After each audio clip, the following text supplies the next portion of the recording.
ಅವ್ರು ಬಂದ ಮ್ಯಾಗ ಏನು ಆಗೈತಿ ಅಂದ್ರೆ ಬರೀ ಸುಳ್ಳು ಐತ್ರಿ.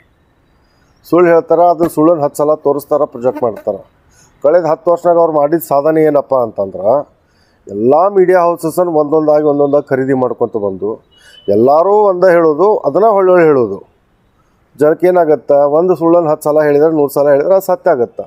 ಈಗ ಅದಷ್ಟ ಆಗೈತಿ. ವಿಶ್ವಗುರು ಎಷ್ಟು ಕಡೆ ಇವ್ರು ಅಸಹ್ಯ ಆಗ್ಯಾರ. ಮೊನ್ನೆ ಬೈಡನ್ ಕಡೆ ಹೋಗಿದ್ರು. ಬೈಡನ್ ಕಿಮ್ಮತ್ತಿಲ್ಲಾರ್ದವ್ರಿಗೆ ಅವ್ರು ಮುಂದೆ ಹೋದ್ರು, ಇವ್ರು ಹಿಂದಿಂದ ಹೋಗ್ತಾರ. ಚಪ್ಪಾಳಿ ಹೊಡೆಯೋದು, ಬೇನ್ ಬಾರಿಸೋದು, ಸಣ್ಣ ಹುಡುಗರ ಆಟ. ಪ್ರೈಮ್ ಮಿನಿಸ್ಟರ್ ಮಾಡುವಂಥ ಕೆಲಸ ಅಲ್ಲ. ಇಂಥದ್ದು ಮಾಡಿದ್ರೆ ನಾವು ವಿಶ್ವಗುರು ಆಗೋದಿಲ್ಲ. 5 ಟ್ರಿಲಿಯನ್ ಎಕನಾಮಿ ಮಾಡ್ತೀವಿ, ನಾವು ವಿಶ್ವಗುರಿ ಆಗ್ತೀವಿ ಅಂತ ಅದನ್ನು ಹೇಳ್ತಾರೆ. 5 ಟ್ರಿಲಿಯನ್ ಎಕನಾಮಿ ಮಾಡಬೇಕಾದ್ರೆ ನಮ್ಮದು 14 ಇರಬೇಕು GDP. ಎಷ್ಟೈತಿ? 6 ಇಟ್ಕೊಳ್ಳೋಣ. ಇವತ್ತು 6 ಲೆಕ್ಕ ಇಟ್ಕೊಂಡು ಹೋಗಾಕ ನಾವು 2030 ಇರ್ತಾನೆ ಹೆಂಗೆ ಸಾಧ್ಯ ಐತಿ? 2045 ಬೇಕಲ್ಲ. ಈ ಲೆಕ್ಕ ಹಿಡಿದ್ರೆ ಎಲ್ಲದಕ್ಕೂ ಒಂದು ಕ್ಯಾಲ್ಕುಲೇಷನ್ ಐತಿ. ಓವರ್ನೈಟ್ ಏನೂ ಚೇಂಜ್ ಆಗೋದಿಲ್ಲ. ಮತ್ತು ವಿಶ್ವಗುರು ಯಾವುದ್ರೊಳಗೆ ವಿಶ್ವಗುರು ನಾವು? ಡಿಫೆನ್ಸಿಗೆ ನೀವು ಎಕ್ಸ್ಟ್ರಾ ಖರ್ಚು ಮಾಡಿರಿ, ಡಿಫೆನ್ಸಿಗೆ ಎಕ್ಸ್ಟ್ರಾ ಬೇಕಾಗಿತ್ತಾ? ಒಂದು ವಾರ ಮಾಡಿದ್ರಾ? ಏನೂ ಇಲ್ಲ. ಹೆಂಗೆ ವಿಶ್ವಗುರು? ಸುಳ್ಳು ಹೇಳ್ತಾರೆ ಅವ್ರು. ಅಲ್ಲ, ನಮ್ಮ ರೊಕ್ಕ ನಮಗೆ ಕೊಟ್ಟರೆ ನಾವೇ ಕಾಡ್ತೀವಿ. ಈಗ ಅವ್ರಿಗೆ ಸಿಗುವಂಥ ಪಾಲು ಅಟ್ಲೀಸ್ಟ್ ಒಂದು ಟೈಮ್ ಸರಿ ಕೊಡಬೇಕು. ಅದು ಒಂದೇ ಅಷ್ಟೇ. ನೀವು ಬೆಳೆ ಹಾನಿನೂ ಕೊಡಲಿಲ್ಲ, ಎಷ್ಟೋ ಇದ್ದು ಇಶ್ಯೂಸು ಅವು ಯಾವ ಮಾಡೋಂಗಿಲ್ಲ. ನೀವು ಕೇಳಿದ್ದು 100 ರೂಪಾಯಿ, ಸಿಕ್ಕಿದ್ದು 18 ರೂಪಾಯಿ ಅಂತಂದ್ರೆ ಪಟ್ಟು ಇರೋಂಗಿಲ್ಲ. ಇಲ್ಲಿ ಹೆಂಗೆ ಕೊಡ್ಬೇಕು? ಹೆಂಗೆ?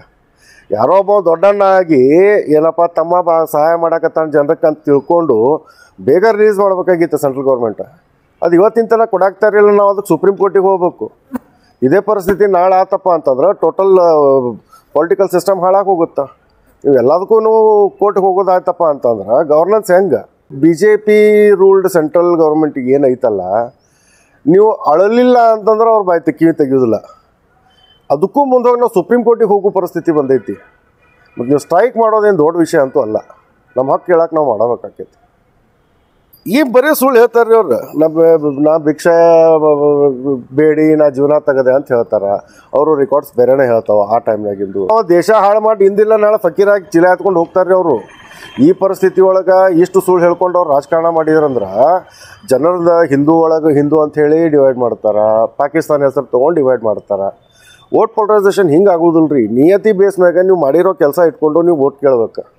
ಅದು ಬಿಟ್ಕೊಂಡು ನೀವು ಹಿಂದೂ ಮ್ಯಾಗ ಕೇಳೋದು, ಬರೀ ಸುಳ್ಳು ಹೇಳೋದು, ಆ ರಾಜ್ಯಕ್ಕೆ ಹೋಗಿ ಅಲ್ಲಿ ಏನು ಪರಿಸ್ಥಿತಿ ಇರ್ತೈತೆ ಅದನ್ನು ಎತ್ತಿ ಹಿಡೋದು, ಮಂದಿನ ಮಾನಸಿಕವಾಗಿ ಇದನ್ನು ಮಾಡೋದು ತಪ್ಪಾಗುತ್ತೆ. ಈಗ ಮತ್ತು ಅವ್ರು ಇರೋ ಪದ್ಧತಿ, ಅವರು ಸ್ವಂತ ಪ್ಲೇನ್ ಅಂತೂ ಯಾರೂ ತೊಗೊಂಡಿದ್ದಿಲ್ಲ. ಸ್ವಂತ ಪ್ಲೇನ್ ತೊಗೊಂಡ್ರು. 18 ಕೋಟಿ ರೂಪಾಯಿ ಕಾರ್ ತೊಗೋತಾರೆ. ಅವು ವರ್ಷ ಒಂದು ಚೇಂಜ್ ಆಗ್ತಾವೆ. ಅವು ಯಾರಿಗೂ ಹೊರಗೆ ಕಾಣಂಗಿಲ್ಲ ರೀ. ಇದಕ್ಕೆ ಸಿಂಪಲ್ ಮನುಷ್ಯ ಅಂತೀರೋ ಏನಂತೀರೋ ಅದನ್ನು ಜನರ ವಿಚಾರ ಮಾಡ್ಬೇಕಷ್ಟೆ. ಮೊದ್ಲಕ್ಕೆ ಏನು ಹೆದರ್ತಿದ್ದಿಲ್ಲ UPA ಗೌರ್ಮೆಂಟ್ನಾಗ, ಅಥವಾ ಅದಕ್ಕಿಂತ ಮೊದ್ಲಕ್ಕೆ 70 ವರ್ಷದಾಗ ಏನಿತ್ತು? ನಾವು ವಾರ್ ಮಾಡಿದ್ದೀವಿ ರೀ ಕಾಂಗ್ರೆಸ್ ಗೌರ್ಮೆಂಟ್ನವರು. ನಾವು ವಾರ್ ಮಾಡಿ ಯಾರನ್ನ ಎಲ್ಲಿ ಇಡಬೇಕು ಅಲ್ಲಿ ಇಟ್ಟಿವಿ. ಇವರು ಬರೀ ನಾಟಕ ಮಾಡ್ಕೊತ ಅದನ್ನು ಮಾಡೀವಿ ಇದನ್ನು ಮಾಡೀವಿ ಒಂದು ಸುಳ್ಳು ಹೇಳ್ಕೊತ ಹೊಂಟಾರ ಅಷ್ಟೇ. ಏನೂ ಇಲ್ಲ. ಮುಂಚೆ ಹೆಂಗಿತ್ತು ಈಗೂ ಅಷ್ಟೇ ಐತಿ. ಪ್ಲಾಟ್ ಮಾಡಿದ್ದನ್ನು 340 ಆಡ್ ಸೀಟ್ ಅಷ್ಟೇ ಮಾಡ್ಯಾರ. ಎಲ್ಲಿಂದ ಬರ್ತಾವೆ 400 ಸೀಟ್? ಕರೆಕ್ಟ್. ಅವ್ರು ಎಷ್ಟು ಕ್ಯಾಂಡಿಡೇಟ್ ಹಾಕ್ಯಾರ್ರಿ? ಓನ್ಲಿ 340. ಹೆಂಗೆ ಬರುತ್ತೆ?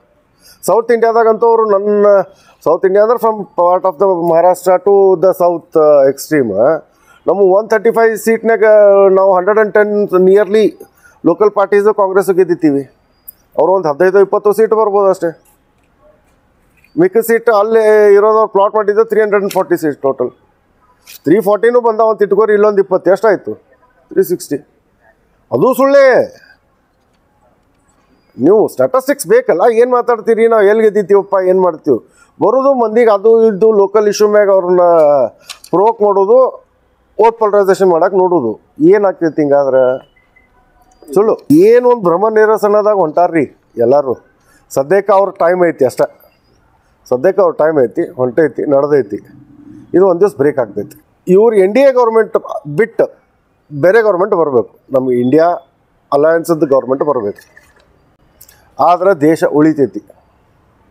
ಇಲ್ಲ ಅಂತಂದ್ರೆ ದೇಶ ಅಧೋಗತಿಗೆ ಹೋಗ್ತೈತಿ. ಇಲ್ಲೇ ಹಿಟ್ಲರ್ ಸಾಮ್ರಾಜ್ಯ ಸ್ಥಾಪನೆ ಆಗೋಕ್ಕೆ ಇನ್ನೇನು ಭಾಳ ದಿವಸ ಉಳಿದಿಲ್ಲ. ಅದು ಆಗಬಾರ್ದು ಅನ್ನೋದು ನಮ್ಮ ಬಯಕೆ ಐತಿ. ನಾವು ಹಿಂದೂಗಳು ಕೂಡ ನಾವು BJP ಮಾಡ್ತೀವಿ. ನಾವು ಹಿಂದೂಗಳ್ರಿ, ನಾವಂತೂ ಪಕ್ಕ ಹಿಂದೂಗಳು. ಯಾಕದ್ದೀವಿ, ದೇಶ ಉಳಿಲಿ ಅನ್ನೋದಕ್ಕೆ ನಾವು ಒಂದು ಪಾರ್ಟಿ ಅಫಿಲಿಯೇಷನ್ನಾಗ ಇದ್ದೀವಿ. ಇದೆಲ್ಲ ಜನ ತಿಳ್ಕೋಬೇಕು.